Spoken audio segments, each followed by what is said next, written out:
तो आज की इस वीडियो में हम बात करने वाले हैं कि किसी भी कंपनी की प्रॉफिट एंड लॉस स्टेटमेंट को कैसे एनालाइज करें। तो चलिए करते हैं वीडियो को स्टार्ट। तो यहाँ पे मैंने प्रॉफिट एंड लॉस स्टेटमेंट निकाल ली है। तो यहाँ पे प्रॉफिट एंड लॉस स्टेटमेंट के नीचे जो है वो लिखा हुआ है फिगर्स इन रुपीज़ करोड्स, यानी कि इसमें जो हमारी जो भी फिगर है, जो भी नंबर्स लिखे हुए हैं वो करोड्स में हैं। तो सबसे पहले हम बात कर लेते हैं, यहाँ पे है सेल्स, यानी कि कंपनी की जो प्रोडक्ट होते हैं उनकी सेल्स। तो यहाँ पे आप देख सकते हो 2013, 14, 15, 16, 17, 18, यहाँ पे पिछले 10-11 साल का यहाँ पे डाटा दिखाया हुआ है। अब देख सकते हो 2013 में 9101, 2014 में 9855, 2015 में 8100, 2016 में 9100, 2017 में 10,000, 2018 में 11, 2019 में 12। तो यहाँ पे आपको कंपनी की सेल्स पता लग जाएंगी।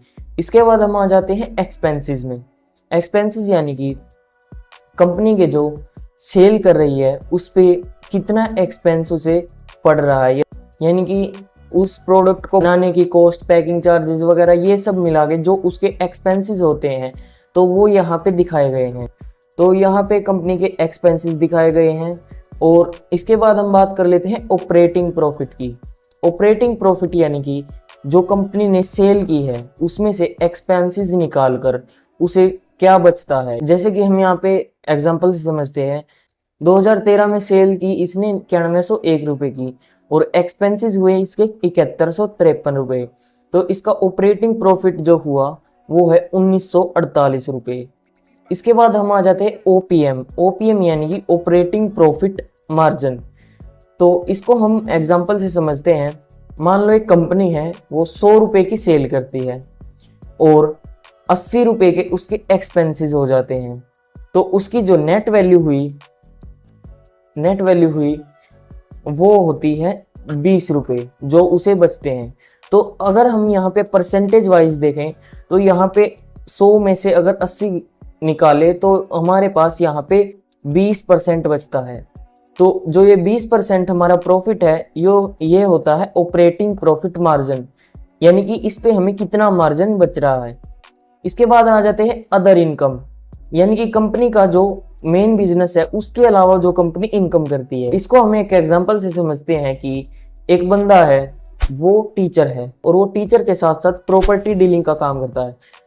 प्रॉपर्टी डीलिंग करके भी अपनी साइड इनकम जनरेट कर रहा है। तो यहाँ पे अदर इनकम में कंपनी की जो साइड इनकम है वो आती है। उसके बाद आ जाता है इंटरेस्ट, यानी कि कंपनी ने जो कर्जा ले रखा है उस पर कितना इंटरेस्ट उसे पे करना पड़ता है। इसके बाद आ जाते हैं डेप्रिसिएशन। डेप्रिसिएशन अगर आपको नहीं पता तो मैं बता दूं, अगर आपने एक कार ली जो कि आपको पड़ी 10 लाख रुपए की और अगर आप उसे 5 या 4 साल में बेचने जाओ तो उसकी जो कीमत है वो 10 लाख नहीं रहेगी, उसकी जो कीमत है वो रहेगी 5 या 6 लाख रुपए, 7 लाख रुपए। तो जो उसका रेट कट हुआ है वो होता है हमारा डेप्रिसिएशन। एक टाइप से ये भी कंपनी का लॉस ही है। इसके बाद आ जाता है प्रॉफिट बिफोर टैक्स, यानी कि टैक्स से पहले कितना प्रॉफिट है। तो यहाँ पे प्रॉफिट बिफोर टैक्स आ जाता है। उसके बाद हमारे पास टैक्स आ जाता है, कितना % टैक्स लगा है, और उसके बाद हमारे पास जो कंपनी का नेट प्रॉफिट है वो बच जाता है। वो यहाँ पे टैक्स निकाल के जो नेट प्रॉफिट बचता है वो यहाँ पे दिखाया जाता है। इसके बाद आ जाता है ईपीएस इन रुपीज, यानी कि ईपीएस का मतलब है अर्निंग पर शेयर, यानी कि कंपनी का जो एक शेयर है उस पर कितनी अर्निंग होती है। और इसके बाद हमारे पास आ जाता है डिविडेंड पे आउट। कंपनी का जो ईयरली प्रॉफिट होता है उसमें से कुछ % कंपनी जो है डिविडेंड दे देती है और कोई कंपनी जो है डिविडेंड नहीं देती है क्योंकि फास्ट ग्रोइंग कंपनी होती है। तो यहाँ पे जो ये नेस्ले है ये यहाँ पे डिविडेंड देती है।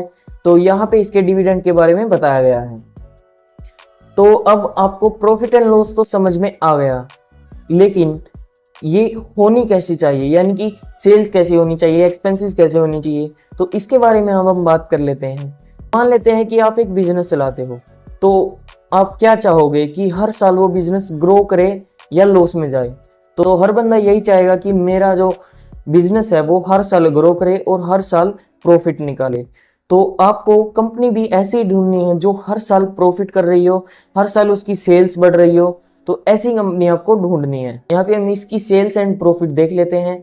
और हाँ, ये कोई बाय सेल रिकमेंडेशन नहीं, मैं इस शेयर को रिकमेंड नहीं कर रहा हूँ कि आप इसे लो या ना लो। यहाँ पे हम देख लेते हैं 2013 में जो इसकी सेल्स थी वो थी 9101 रुपये, फिर हो गई 9800, फिर उसके बाद 2015 में जो है वो घट गई, यानी कि 8100 रह गई।